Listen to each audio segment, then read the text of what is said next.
Hey everyone, this is Mark Treichel with another episode of With Flying Colors. We are here today to talk about corporate governance. You could call it corporate governance part 2. You could call it risk management framework. We're going to talk about risk appetite and issues that we discussed in a previous episode, which was the global concept of corporate governance. And I'm joined, as I am frequently, with Steve Farr and Todd Miller of my team and formerly of NCUA.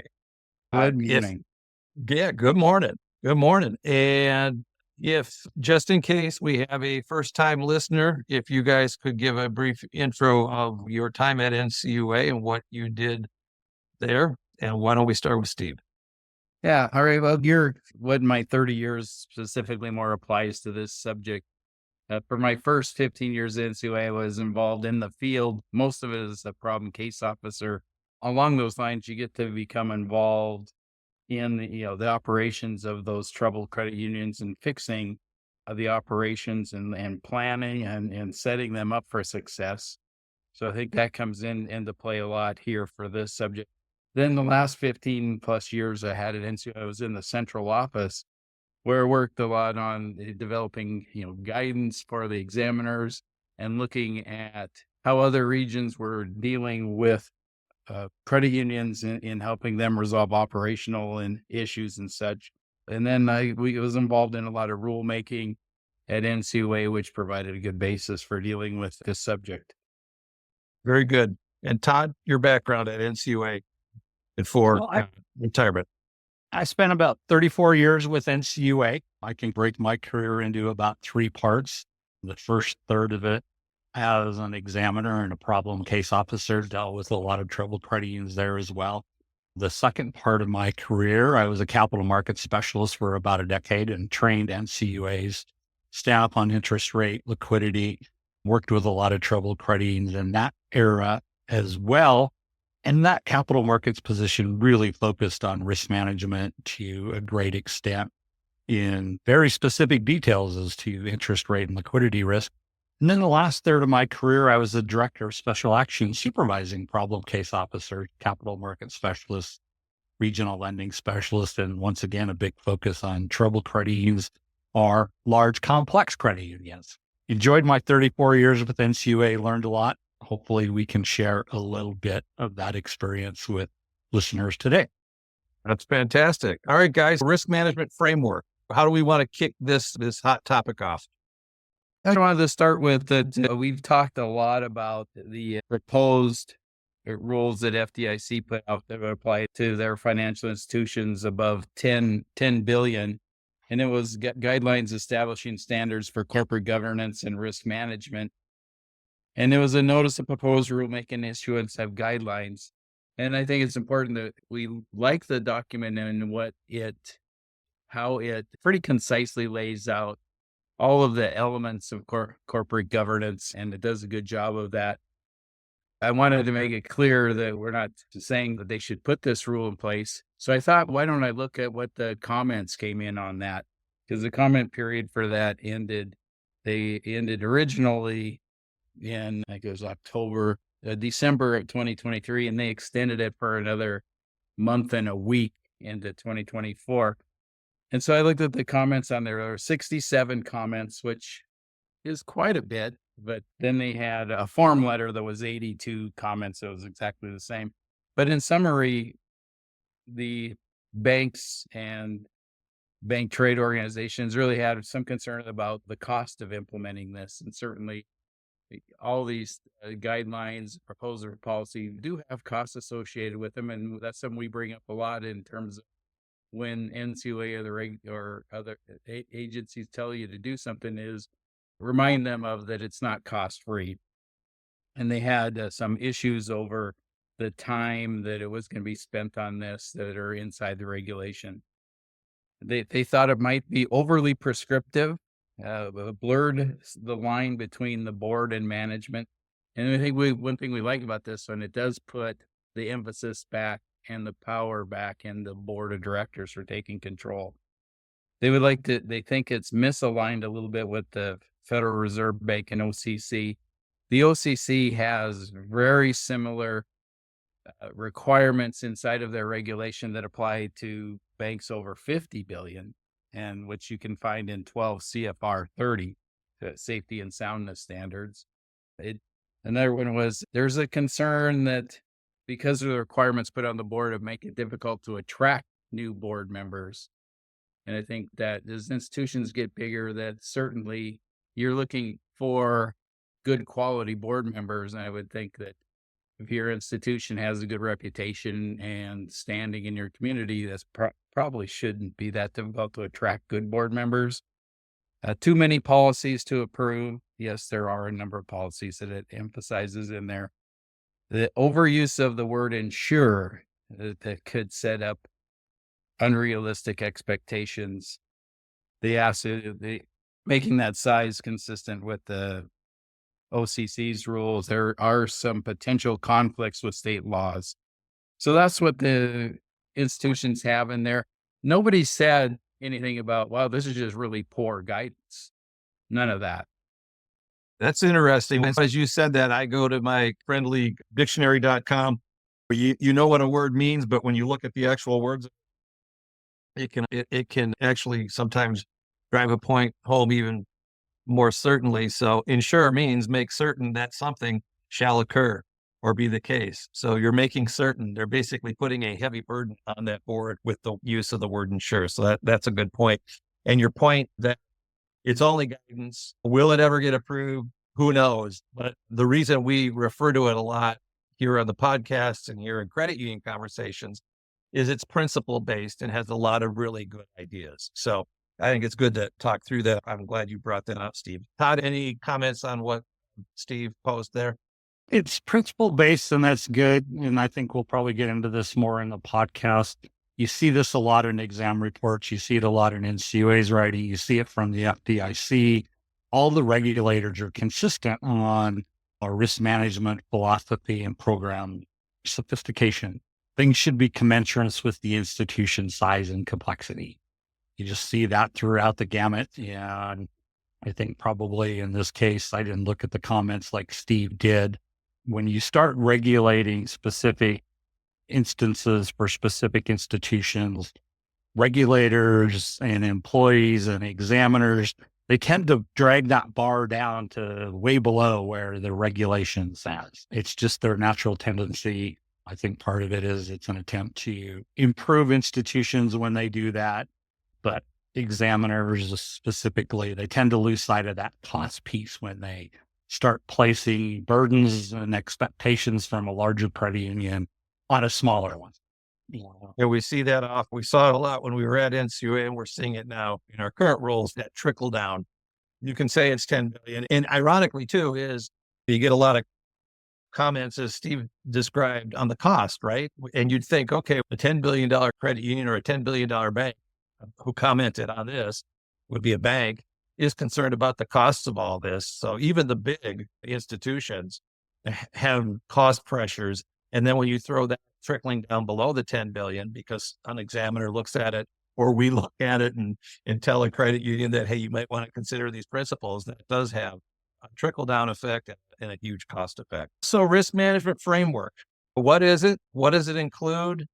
And what can credit unions glean from the concept of risk management framework and what they should do to keep their institution running optimally? If you look at all the regulators, they break a risk management framework down into basically three parts. At the top, they have a risk culture, which the board establishes along with management. They have a risk appetite, and we'll talk about those because it becomes more and more important the larger you get. And then you have your basic risk management system, which maybe are one or two parts in smaller credit unions, but as you get into the larger credit unions and more complex credit unions, you're looking at three lines of defense, a separate risk management department, an internal audit department. So you're looking at three separate departments. And that's where the cost starts becoming as you build out a risk management officer within a credit union and you have a chief risk officer and staff in that department. You're looking at very expensive, very experienced people and systems to aggregate across your risk. It's expensive really quick. But at the top of that, annual process or framework is risk culture. And we talked about boards establishing culture in part one of this.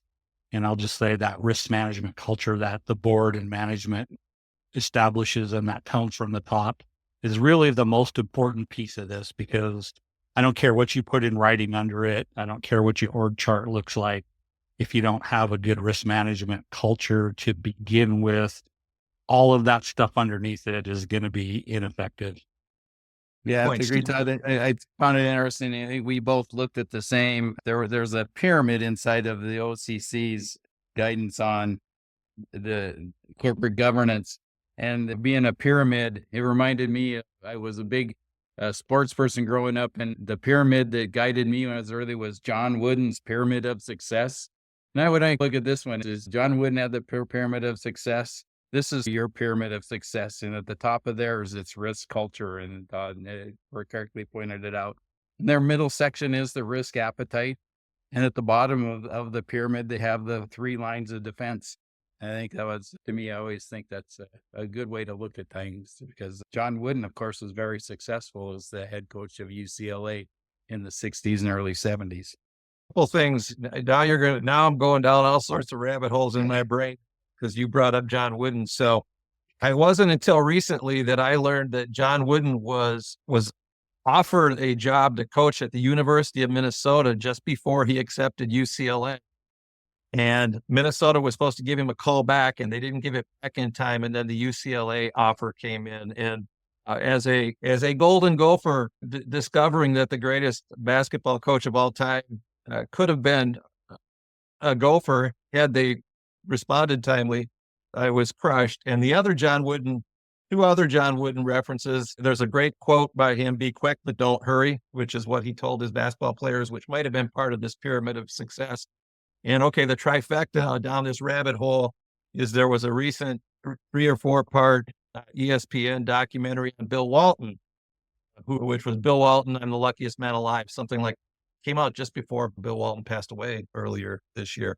But with that, he talks about the pyramid of success and how it made him who he was as a player and how much love he had for John Wooden. Let's get forward so we can get to the actual meat here. But I like the reference to that pyramid and this pyramid. Todd, any rabbit holes you want to go down or anything we triggered there with our discussion on basketball and John Wooden?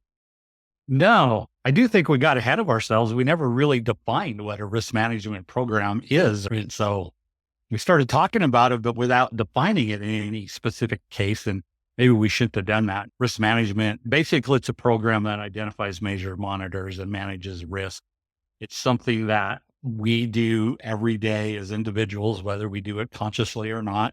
We're thinking of that risk reward when we get in our car and drive to work. We think about risk management. We don't think about it, but we practice it when we look both ways before crossing the street. You do it when you put insurance on your house and maintain things.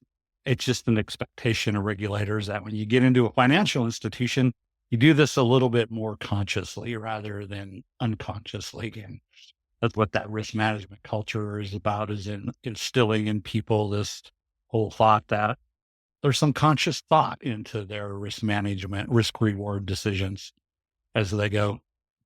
Yeah, so as you said, a program that identifies, measures, monitors, and manage risk. Steve, any thoughts you want to highlight there on the what it is and the definition? No, Hank, we're good. That's good. Excellent. All right. So what's next, guys? We walked through the risk culture, the risk appetite, the risk management system as 3 major areas of this pyramid of this program.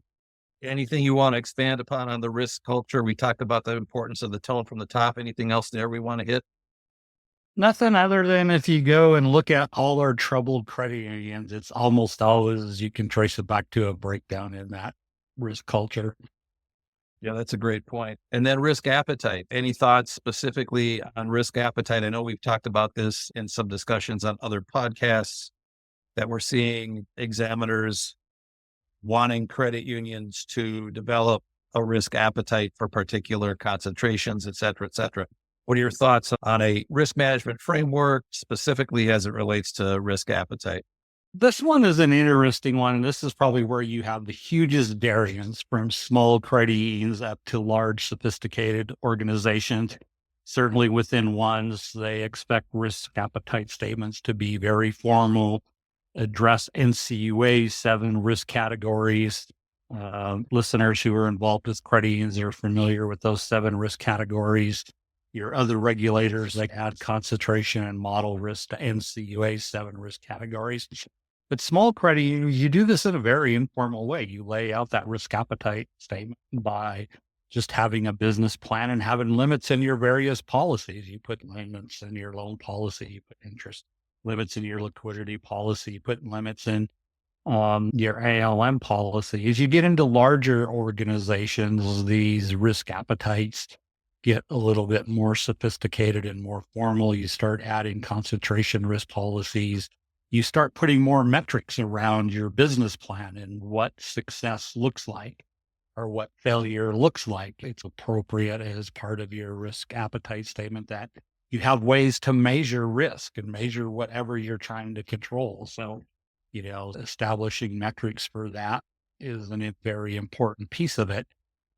Within your business plans, business strategies, quite often you see the qualitative things. Here's what we're trying to do and why, and a big picture type of thing.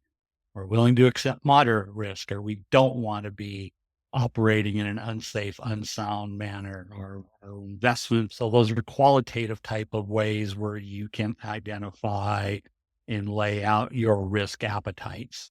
Like I said, once you get into the larger credit unions, I know we see this in ones. There's an expectation that these large, complex organizations will have formal risk appetite statements. And then they'll have policies underneath them that are all consistent with that. And this kind of goes back to the culture thing. What you lay out in your risk appetite, it should be consistent with your business plans, business strategies. There should be some level of consistency across your organization with that. And you communicate that to your staff to be effective. But to me, the biggest thing with risk appetite, it's not necessarily where these are, it's that they're communicated, that they are in writing in some way, shape, or form, even if it's within other policies.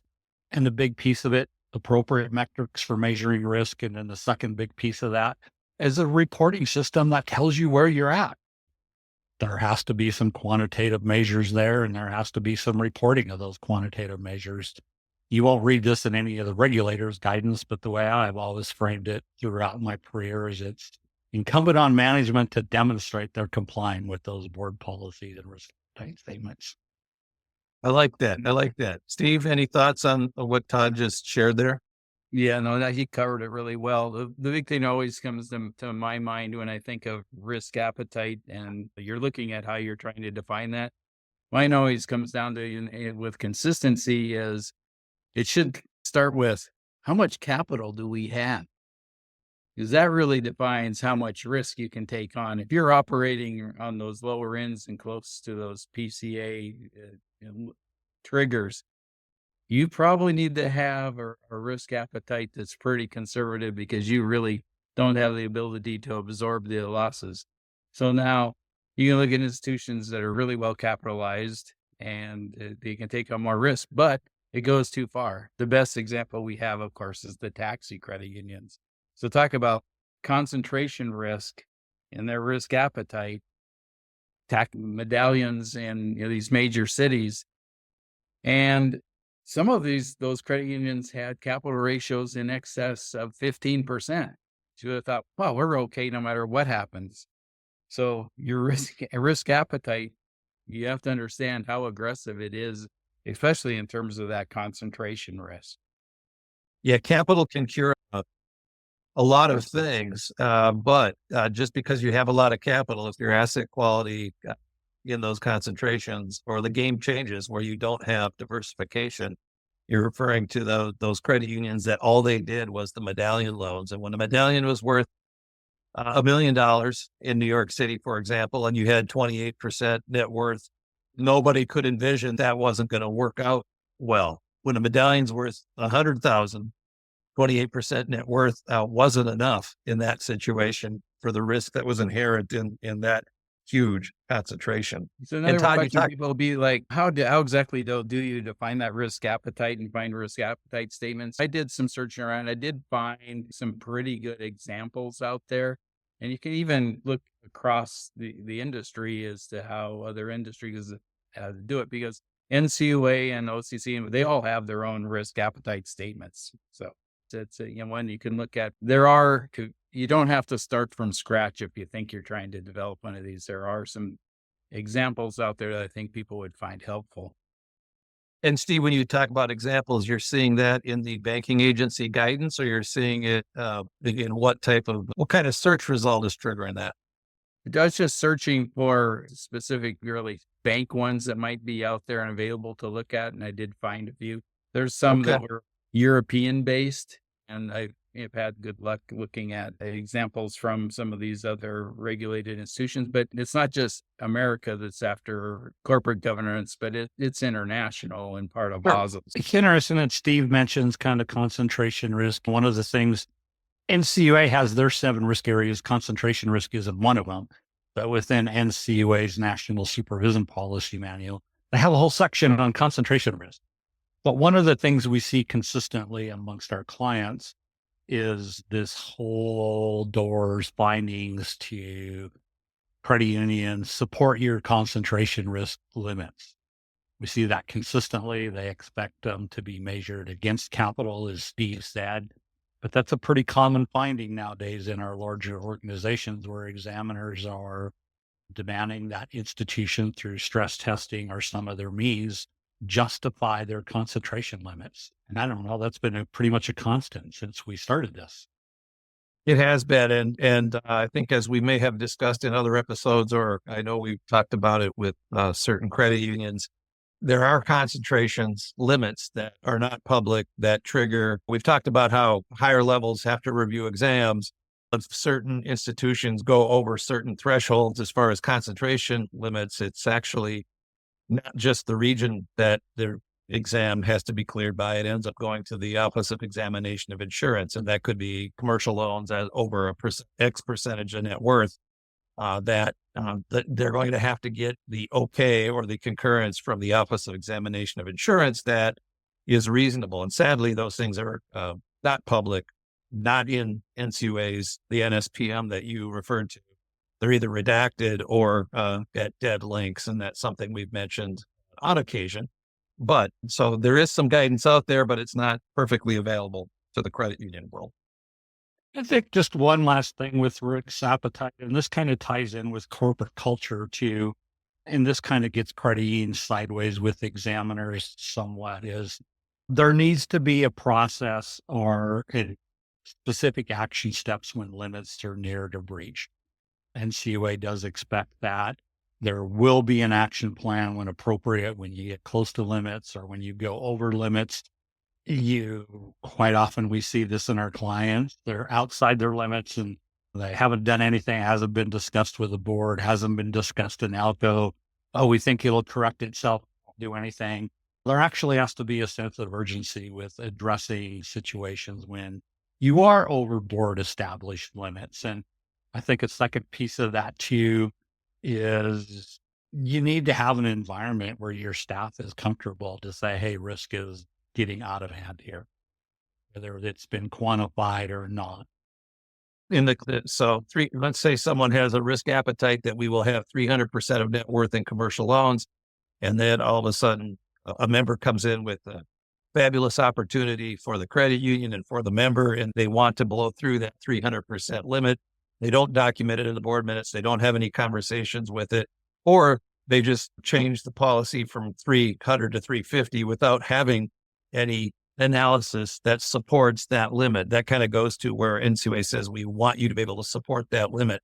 It wasn't a goal, and now you've established a new reach goal. It actually is a limit for the risk, and it's important that your documentations and your discussions and all those committees and places you mentioned are indicative of that, or you could end up getting criticized in the examination. Definitely.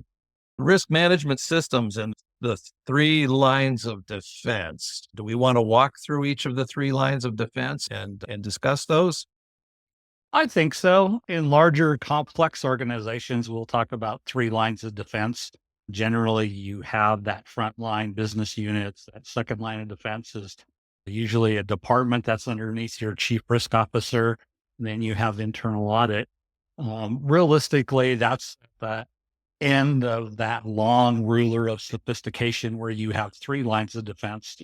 For many of our credit unions, you really more break this down into two lines of defense in that they have their frontline units and management, and then they have that internal audit under the supervisory committee. You don't start seeing this whole third line of defense or a separate risk management department until credit unions start crossing over $1 billion to $3 billion, and they start thinking about hiring chief risk officers and setting up separate risk departments. You typically don't see it in smaller credit unions, but smaller credit unions can still accomplish all the same things without adding those extra people. It just needs a little bit more diligence on the part of their executive management. First line of defense, it's always those people conducting your transaction. That's your loan officers, your tellers, your people that are interacting with the members. They're where things start. They're where your risk assessment starts for specific lines of business, whether that's commercial lending, consumer lending, real estate lending, what have you. It's that first line of defense that, hey, let's do things in a safe, sound, appropriate manner. Let's make sure we have liens perfected on these vehicles. Let's make sure we're making loan checks out to the right people and aren't getting defrauded. Let's make sure these people have the ability to repay and that loan is for a provident, productive purpose. But that first line of defense, think of that as your business unit. These are the people that interact with our members. They're performing transactions. It's important that they understand their job and understand that risk reward proposition and their role in it. That's the best way I can think of to lay out that first line of defense. They're closest and nearest to those members in those transactions in whatever area you're at. Yeah, so they're carrying out that strategic plan, compliance with those policies that were put in place that have the limits that are part of the risk appetite. The other thing that comes into place is, of course, these are the people that are staffing and training, keeping their staff adequate, staffed and trained, and their all the other resources that it takes to run the credit union, including IT. Though they're all in that frontline unit, so that's their role is to carry out the operations consistent with what the board has directed. Great points. Go ahead. No, go ahead, Mark. Anything relative to the internal audit function on the third line of defense, what it is, general thoughts on principles and things that credit unions should be keeping in mind as it relates to the internal audit side of this. So you're going to jump from 1 to 3, skip 2. Smaller credit unions, you just have that supervisory committee internal audit. Their role is really to test internal controls and verify that things are working the way they're supposed to. That's the whole role of that supervisory committee audit. Are our financial statements accurate? Are our reporting processes accurate? They're the ones that verify everything is working the way it's intended. And that's an important piece of it. You need some confidence there and some testing of those things. The examiners fall into this a little bit, even though they're never ever mentioned anywhere in this risk management process. But that third line of defense, it's important. And just having the existence of internal audits and someone looking over everyone's shoulders and actually help staff comply. They'll do a better job of complying with internal policies, procedures when they know someone's checking up on. Yeah, it's like the empty police car, right? You see it, you slow down, you go, oh, wait, look, there's nobody in that car, but you slowed down because you saw what's there. They're going to be doing the reviews. And Todd, that's exactly why I skipped over the second line of defense was your reference to first line and third line. Our smaller credit unions will have that. They might not necessarily have the second line. Steve, any thoughts on the third line of defense? Yeah, if you're a credit union, you're trying to communicate with your examiner and that how you're doing that internal control. One, the big tool that you can provide them is that audit plan. That's so that the examiner or anybody else looking at the department can quickly go through and say, during a year, this is what they're going to cover, and that they cover all the important items. And that becomes one of their main communication tools that kind of is their strategic plan as to what they're going to try and do. And then this is how they're going to go about doing it. And then, of course, they need to staff according to that audit plan. The other thing we run into is sometimes that auditors are seen as a wink and a wave. Just do it, but don't make trouble. That's also a problem in that they're appropriately respected by senior management. If you get your examiners, if they feel that they're put in the back room and poor lighting and all that kind of stuff and not given good resources, that's a real telltale sign that something might be amiss. Great point. Great point. So let's work together. Say that again, Tom. Cars, Mark. I have 4 pictures, 1 from Oregon, 3 from small towns in Montana, where they park cop cars with dummies beside the side of the road. I always stop and take their pictures when I see that. You need to do that next time, and we'll put that on a podcast art for one of the podcasts. My wife laughs because it does make me slow down. And so it's effective. I was going to say something else about what Steve just said. Now I lost my train of thought. Oh, so like auditors and independents. And this is important. These systems work together. Auditors are not necessarily, they're also getting paid. They're trying to preserve client privileges. I've had auditors look right at me and tell me in the face that they've signed off on something that wasn't GAAP. And I said, the client's paying the bills. And that's happened a couple of times in my career, which kind of leads into why larger organizations need that third middle leg in that second line of defense and then that whole, their own internal risk management department under a chief risk officer. Is you need that other assurance. And the other thing is in smaller credits, and there's nothing wrong with it, it's a reality in smaller, less sophisticated places. Risk management or risk tend to get managed in silos. Your lending people manage your lending risk. Your CFO or another executive is going to manage that interest rate and liquidity risk. You're going to have an IT person back there is going to manage all that cybersecurity type risk and transaction risks. And you tend to do that separate and not bringing together. But the thing is, all these risks kind of add up over time, and they're all stressors on your capital. And you reach a point in size and complexity where you can't be managing this stuff in silos anymore.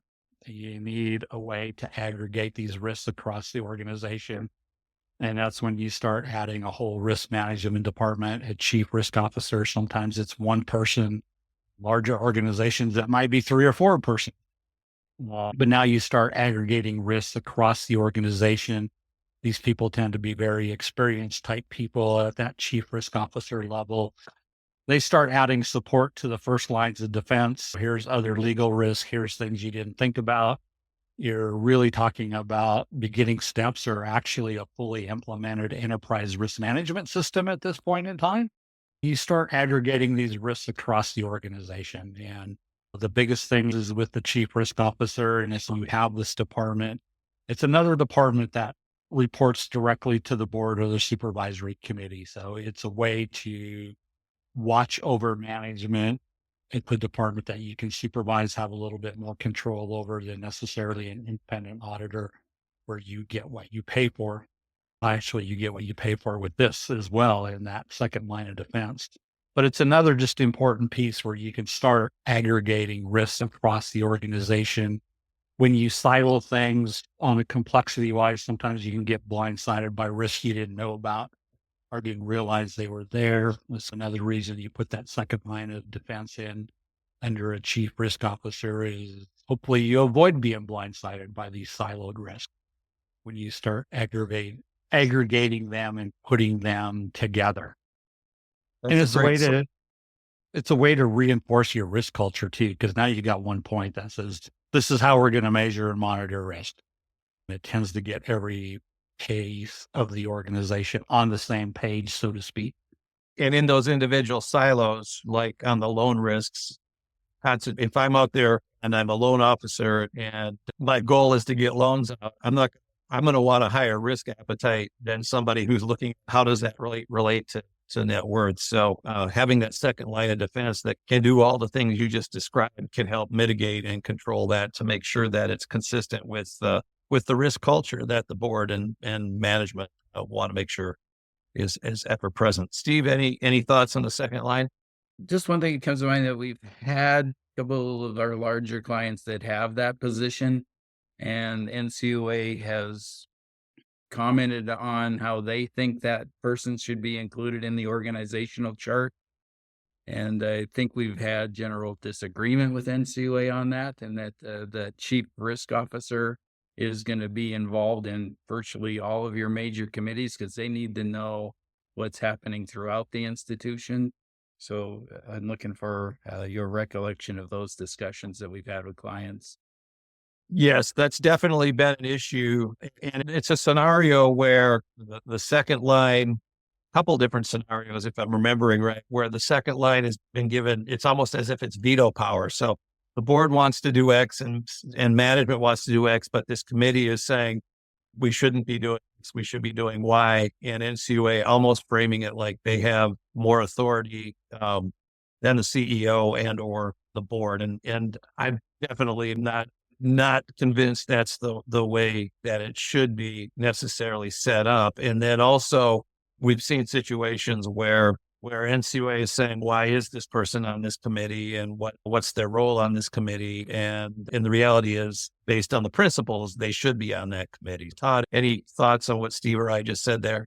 Yeah, I have a note here somewhere about segregation of duties and how this plays out, but I'm not going to wade through it for the moment.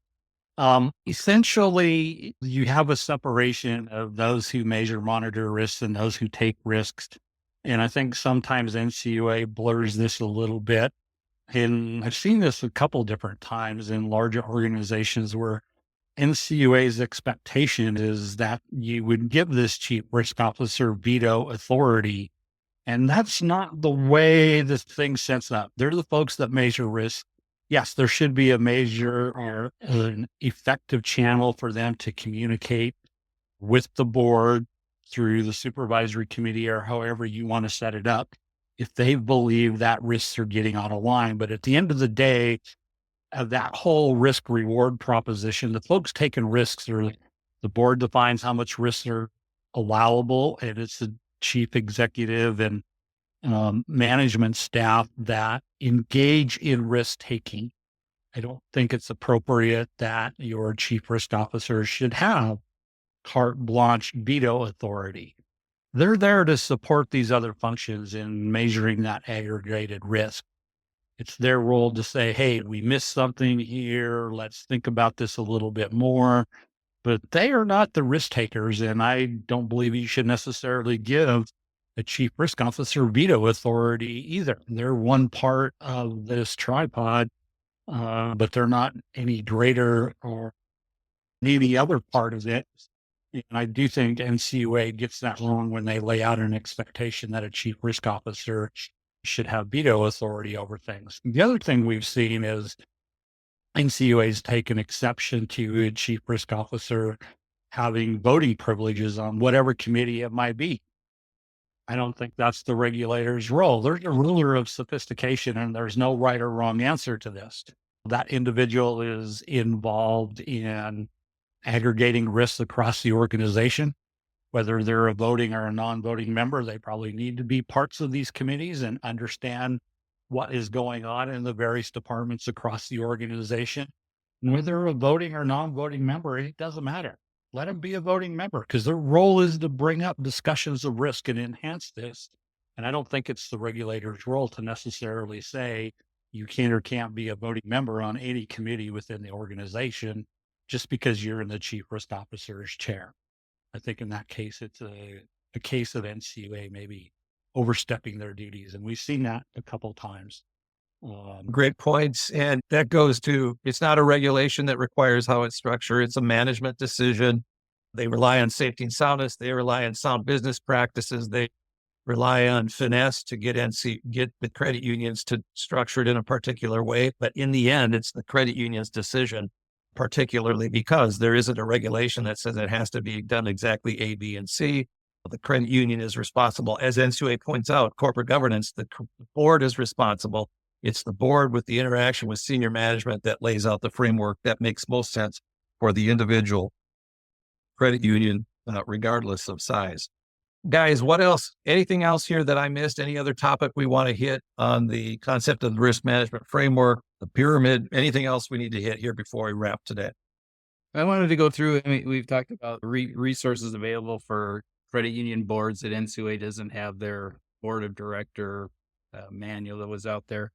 The OCC does have the director's reference guide, and that has a good section on risk governance, and it has, questions to consider and red flags that would be brought. I mean, one of the red flags would be the number of issues identified by regulators. So we can put that, and then at the end of that section on there, it has a big example of all the references that they have that relate back to the subject of risk governance and corporate governance. That's very complete. So we'll make sure we get that out there. Yeah, if you could send me those links, I'll put them in the show notes. Any of those that you think people might be particularly interested, be good to. I may have those, but make a note to send me those, and I'll put them in the show notes. Todd, anything you think we should hit here before we wrap? I'll just reemphasize what we started out at the beginning, and we brought this up in our first podcast on corporate governance. This all really starts with culture that the board and management put in place. And like I said, it doesn't necessarily matter what's in writing and what that org chart looks underneath it. The most important piece of that is that culture that is established by the board and by executive management. And a lot of this isn't rocket science. Identify, measure, monitor, control risks are concepts that have been around hundreds of years. I used to have a banking risk management book says these concepts go back to Roman times. There were even documents in Latin about that. So those core concepts haven't changed. I think it's for directors, you just be independent, ask good questions about this. It's not rocket science. You can get up to speed on it, but just be independent in your thought. And it goes back to corporate culture again. Let's have a way to articulate our risk. Let's have appropriate limits in place. Let's hold management accountable for those limits. And I think that's a big piece of that culture too, is there has to be consequences when people choose to not stay inside the box, so to speak. That's a great place to wrap, guys. This was a deep topic, and I learned a little bit. Hopefully the listeners picked up some points here. Appreciate your thoughtful comments as it relates to this important topic. Thanks, guys.